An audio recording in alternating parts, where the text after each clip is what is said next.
أعوذ بالله من الشيطان الرجيم بسم الله الرحمن الرحيم هو الذي أرسل رسوله بالهدى ودين الحق ليظهره على الدين كله وقال النبي صلى الله عليه وسلم إنما بعثت معلما أو كما قال عليه الصلاة والسلام۔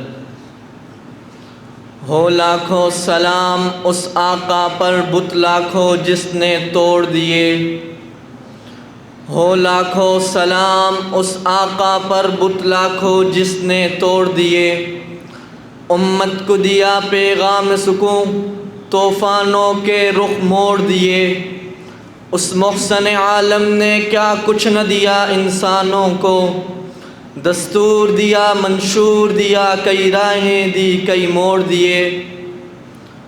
میرے واجب القدر حضرات علماء اور معزز سامعین، آپ صلی اللہ علیہ وسلم کے آنے سے پہلے اس دنیا میں ہر طرف کفر کے بادل چھائے ہوئے تھے، شرک کی بدبو کا تعفن پھیلا ہوا تھا۔ ایک الہ کو چھوڑ کر سینکڑوں معبودان باطلہ کی پوجا کی جاتی تھی۔ عورت کا معاشرے میں کوئی مقام نہ تھا۔ ہر ظالم اور جابر فرعون کے نقشے دکھا رہا تھا۔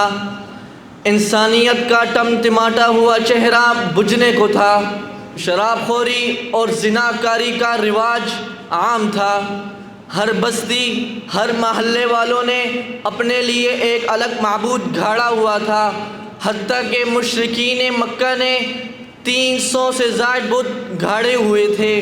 اسی اثنا میں جب میرے اور آپ کے بلکہ تمام مخلوقات کے نبی صلی اللہ علیہ وسلم نے اس دنیا میں قدم رکھا تو ظلمت کی اندھیری راتیں ختم ہو گئی، شرک اور بدعت کے ایوان ہلنے لگے، کیسر و کسریٰ کے محل ٹوٹنے لگے۔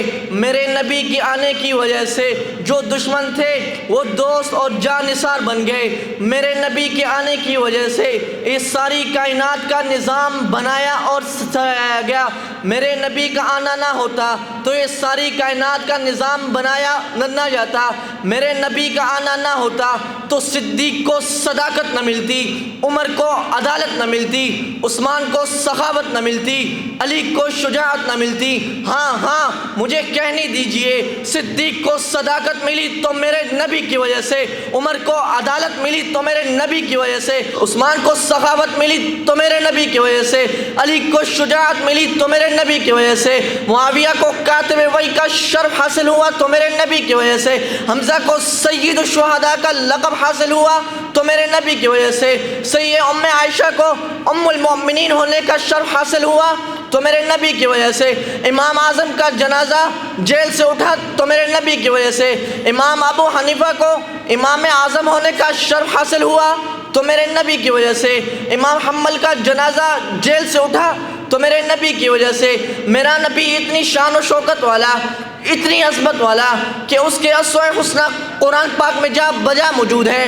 جس کے چہرے کو والضحیٰ کہے، جس کے زلفوں کو واللیل کہے، جس کے سینے کو علم نشرح کہے، کبھی رؤوف کہے، کبھی رحیم کہے، آخر میں میرے رب نے اتنا ہی کہہ دیا، اے محمد میں رب العالمین ہوں، تو رحمت للعالمین ہے، میرے سوا کوئی معبود نہیں، تیرے سوا کوئی تاجدار نہیں۔